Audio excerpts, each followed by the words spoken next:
जुआ बल्ब और ऊन सिलाई की मदद से गुलदस्ता।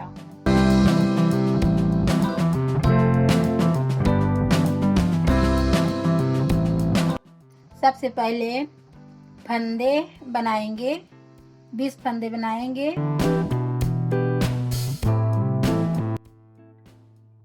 2 3 ऐसे करके 20 फंदे बनाएंगे।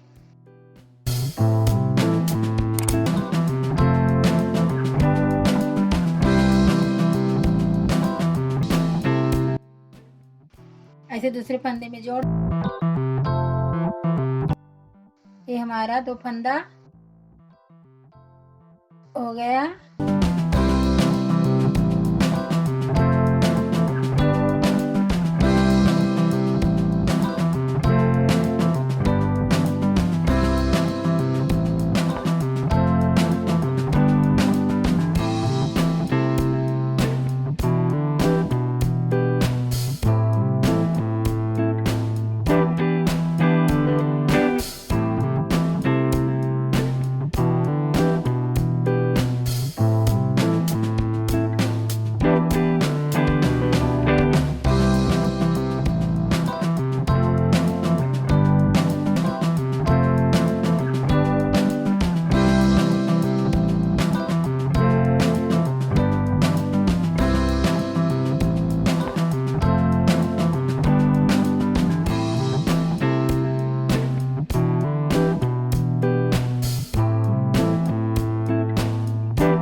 अब यहाँ से लाल कलर लगाएंगे और 3 बार फंदे एक ही फंदे में घुसाएंगे।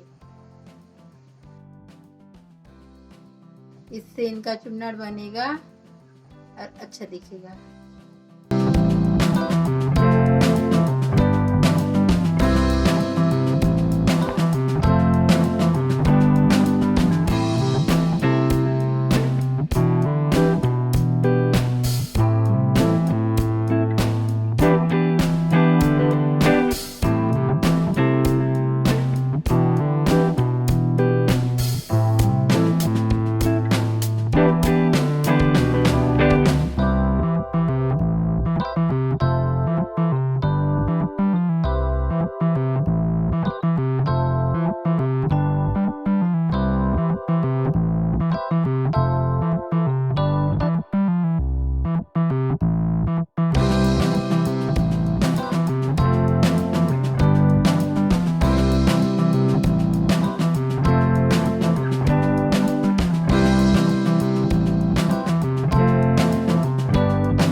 गुलदस्ता बन गया है। हमारा वीडियो अच्छा लगा हो तो लाइक कीजिएगा, चैनल को सब्सक्राइब कीजिएगा, बेल आइकन दबा दीजिएगा, दोस्तों में शेयर कीजिएगा। धन्यवाद।